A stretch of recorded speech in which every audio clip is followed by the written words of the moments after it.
Cancel होने के लिए हो सकता है, ऐसा बात नहीं है। लेकिन यहाँ पे मैं बता दूं आप लोगों को, मैं बताऊंगा कि कैसे न्यू सरकार, न्यू गवर्नमेंट बनने पर जो है कैसे जो है आप लोग में जो एडवर्टीजमेंट है स्टाफ नर्स का, उसमें क्या कुछ हो सकता है। जो लोग ये कयास लगा रहे हैं, उम्मीद लगा रहे हैं कि बहाली रद्द हो जाएगी न्यू गवर्नमेंट बनेगी, तो आज की इस वीडियो में हम लोग इसी पे चर्चा करेंगे। चलिए आज की इस वीडियो को शुरू करते हैं आप सभी के साथ में। और एक मैं बता दूं कि बहुत सारे लोग, जब मैं कमेंट खोलता हूं, देखता हूं, लोगों को पढ़ता हूं, तो वहां पे एक कॉमन जो है अभी कमेंट बहुत सारे लोग करते हैं हर एक वीडियो में कि ये बहाली रद्द हो जानी चाहिए, ये बहाली रद्द हो जाएगा, जैसे ही सरकार, नया सरकार आएगा ये बहाली रद्द हो जाएगा और नए बहाली जो है फिर से दिया जाएगा। बहुत सारे लोग जो है ऐसे कमेंट करते हैं। तो क्या हकीकत है मैं बताऊंगा, और मैं हकीकत भी बताऊंगा कि अगर सरकार मान गए चेंज हो जाता है, अभी जो सरकार पिछले थी, आगे चलकर अगर सरकार चेंज हो जा रही है, तो क्या सच में बहाली ही रद्द हो जाएगा या इसमें क्या चेंजेज आ सकता है, हम लोग आज की इस वीडियो में बात करेंगे फैक्ट के साथ। इसलिए बात करेंगे क्योंकि आप लोग को पता होगा कि पिछला जो बहाली कयास लगा रहे हैं कि न्यू सरकार अगर बदली, सरकार बदल गई तो बहाली कैंसिल हो जाएगा, रद्द हो जाएगा, तो ऐसा बिल्कुल भी नहीं होने वाला है। एक बात दिमाग में बैठा कर रख लीजिए कि कोई भी बहाली ऑन रनिंग होता है तो जो है वो बहाली कभी भी जो है कैंसिल नहीं होती है। हाँ, ये बात ज़रूर है, हर एक एडवर्टीजमेंट में आप लोग देखेंगे तो वहाँ पे लिखा होता है कि किसी भी कंडीशन में, किसी भी समय इस एडवर्टीजमेंट को कैंसिल करने का अधिकार आयोग के पास सुरक्षित है, ऐसा कुछ लिखा होता है। और इसके तहत जो है बहुत सारे बहाली जो है कैंसिल हो भी जाते हैं, कर भी दिया जाता है। ये बातें फैक्ट है और ये बातें सत्य है। हर एक एडवर्टीजमेंट में लिखा होता है कि अगर कोई समय हो या कुछ ऐसा सिचुएशन हो, यानी समय के साथ जो भी है इस बहाली को, इस एडवर्टीजमेंट को रद्द करने का अधिकार आयोग के पास सुरक्षित है, ऐसा कुछ लिखा भी होता है हर एक एडवर्टीजमेंट में।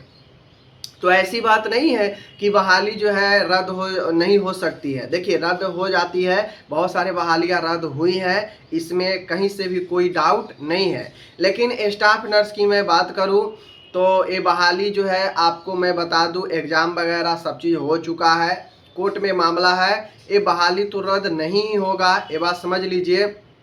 लेकिन इस बहाली में अगर सरकार बदली, न्यू सरकार बनी, तो एक चीज़ ज़रूर हो सकता है, और पिछले बार भी बहाली में हुई है। बिहार एएनएम जिसमें 10,709 पदों की जो बहाली आई थी, अस्थाई बहाली, आप लोगों को पता होगा कि वह बहाली जब नीतीश कुमार और बीजेपी के सरकार था तब वो बहाली दी गई थी।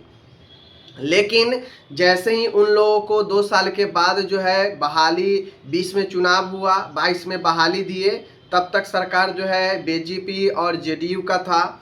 उसके बाद जैसे तैसे सरकार जो है टूट गई दोनों का, और आरजेडी के साथ जो है नीतीश कुमार जी चले गए।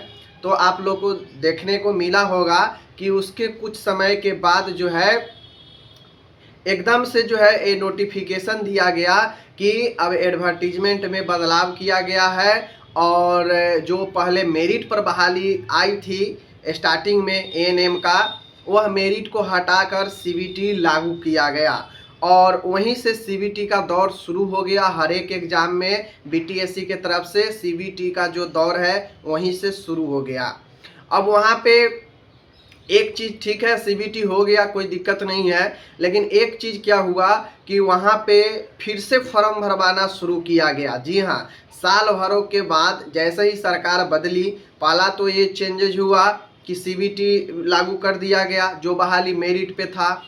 सीबीटी जैसे ही लागू हुआ, उसके बाद उसमें एक और चीज़ बताया गया कि आपको फॉर्म भरने का एक और मौका दिया जा रहा है। मीन्स दोबारा से फॉर्म का डेट शुरू किया गया और दोबारा से जो है फॉर्म फिर से भरवाया गया।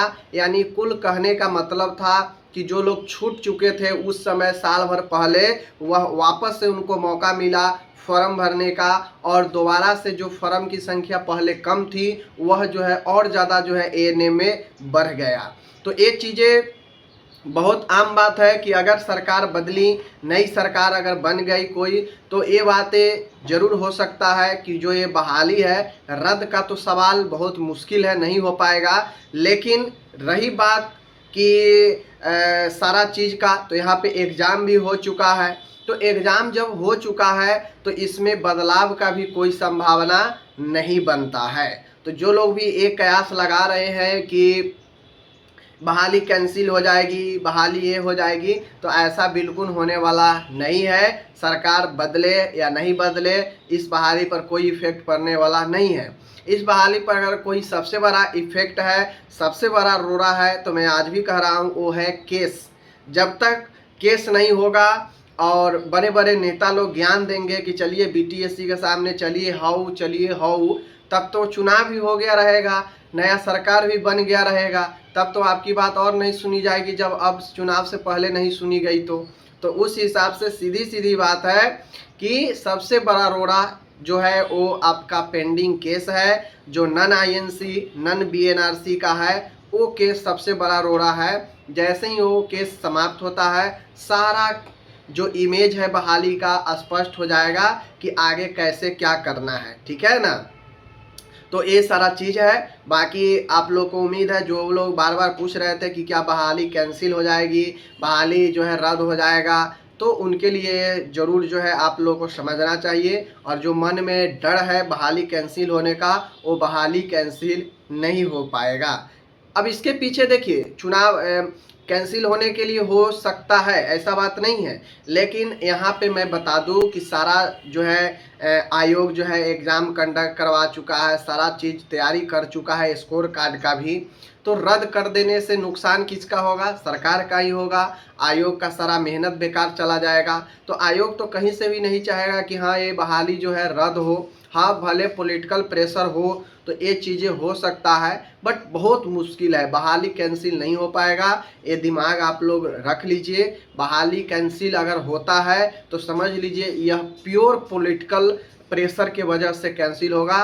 अदरवाइज ये बहाली कैंसिल होने का कोई सवाल ही पैदा नहीं होता है। जहाँ पे एग्ज़ाम भी हो चुका है, स्कोर कार्ड भी रेडी है, अब स्कोर कार्ड ही देना है, तो बहाली तो जो है आपका कैंसिल होने वाला नहीं है। हाँ, एक चीज़ मैं मानता हूँ, अगर एग्ज़ाम नहीं हुई होती तो मैं मान के चल सकता था कि बहाली आपका कैंसिल हो सकता है। लेकिन अब यहाँ पे चूँकि सारा चीज़ हो चुका है, तो अब बहाली कैंसिल होने का कोई जो है आपका यहाँ पे संभावना नहीं बनता है, ठीक है।